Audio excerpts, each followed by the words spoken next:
Howdy, I'm Sam Buisman, the Deputy News Director here at WSUM. We recently had the chance to interview legendary producer and DJ Steve Aoki for part of the CEO Action Check Your Blind Spots national tour.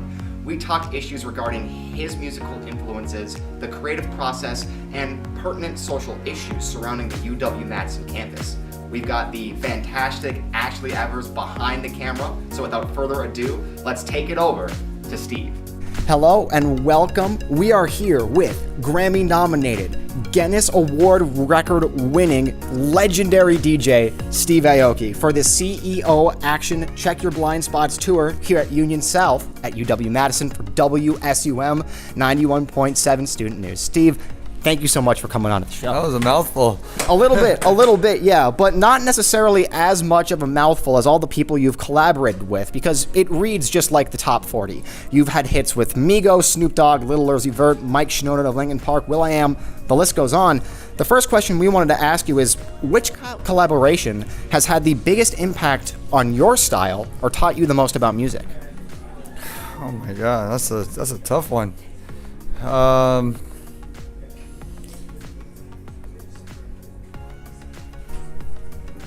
Well, the first one in my head, I mean, it might not be.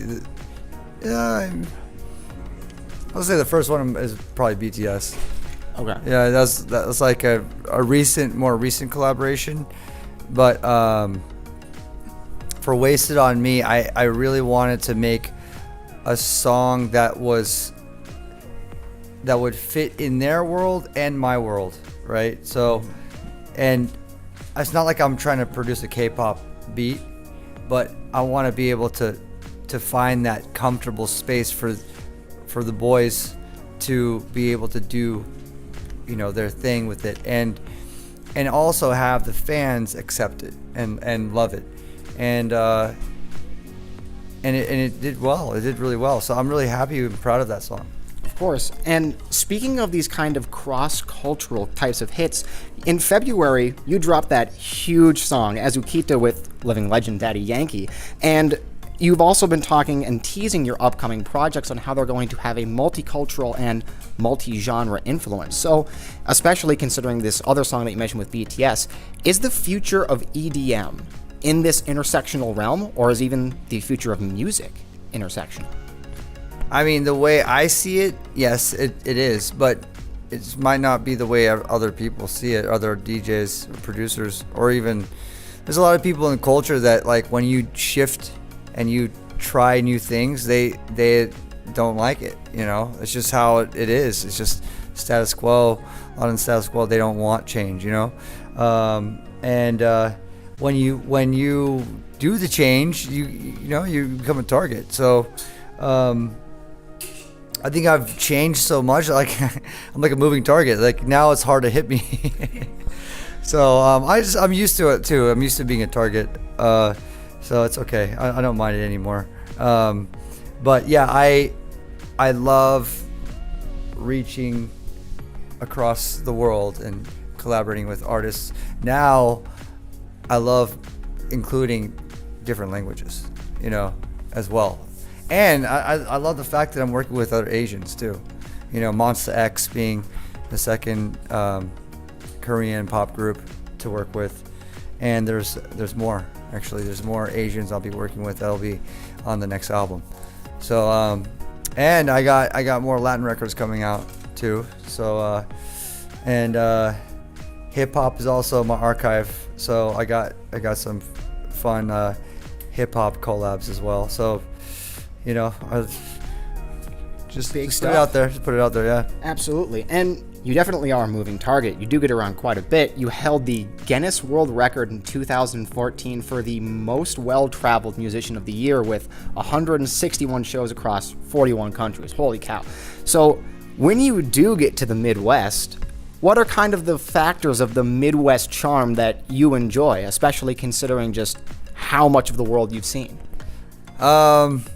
Well, whenever I play the Midwest, they're like concerts. I don't really play clubs out here. And I prefer concerts. I prefer having a stage so I could run around, throw some cake in the crowd. There we go. And you know what? The Midwest love cake. and they love EDM. So it's always good. It's always amazing. Chicago's actually, I did my Neon Future 3 show in Chicago. Neon Future 1, I did Aoki on the streets of LA. Neon Future 2, that was on the streets of Aoki. Then Colony, my hip hop album, I did on the streets of New York. And then for Neon Future 3, I had to pick a city that, would be another crazy lit city of insane kids going off. Chicago, Midwest. Sold out show. Insane show. So I have high expectations. The Midwest has set a high bar as far as energy and being educated with my music and the culture I'm part of. Unwest and the Midwest, for sure. Yeah. So you recently worked with Netflix to produce the 2016 documentary I'll Sleep When I'm Dead, which is about you and your career. And you were also nominated for a Grammy for that as well. And a lot of the focus of the documentary focuses on the relationship between you and your father, Rocky, who oftentimes would see your music as a distraction. We're here on the UW-Madison campus, where there are a lot of students with either creative pursuits or academic or career pursuits that might run contrary to the expectations of their parents. What advice would you give these students? Don't just stay in school. Don't do these creative pursuits. Don't rock the boat. All right, just stay in the boat, because the boat will fall over, then you're gonna drown. We have plenty. I'm kidding. Your parents, as I get older, I understand what my dad and my mom were saying. What they're saying is because it's so difficult to make it when you try something in the creative space, they just want their son or their daughters to have a stable life. Just get a normal job and it's boring, but that's life. I get what they're saying, but you can't stop passion.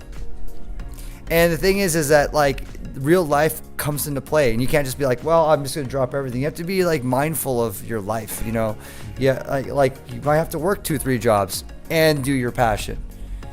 But that just means you have to put more time into that instead of, going out and partying or going out and doing something else that's leisurely. You just have to put more dedication and time into your craft.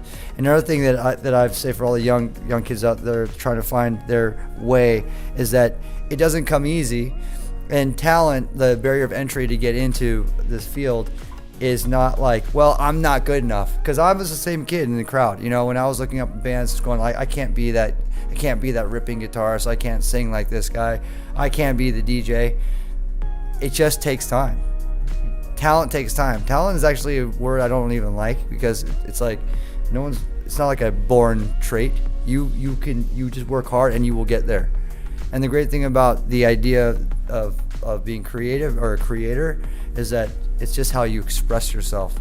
So if you express yourself in a way that really connects with people, then you're going to be good at that, So, because I actually was never traditionally taught on anything. I learned myself, and I found my way to use that to connect with someone else, and that connection is what essentially makes me a talent.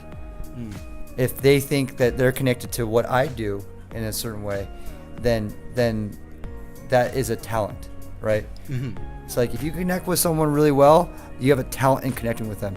For me, it was music.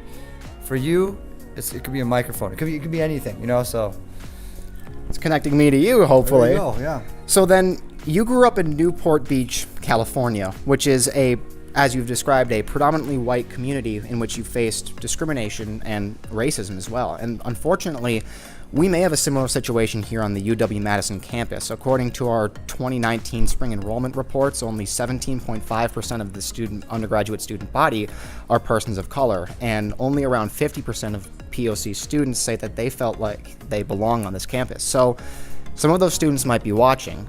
What would you want to say to them? Be loud, be proud, and although you're a minority, doesn't mean that your voice is a minority. And I think the most important thing is that if you're underrepresented, you will become misrepresented. So you need to be represented. So you need to speak for yourself and speak it loud. And it's like for me in college, it was always about these groups. You get together with your student groups and then you find ways to activate, your thoughts and put it to, effective ways to, spread the word or let other people feel they're not alone. Indeed. Thank you so much for coming on 91.7 WSUM. We really appreciate your time, and best of luck out there on the set tonight. Thanks, man.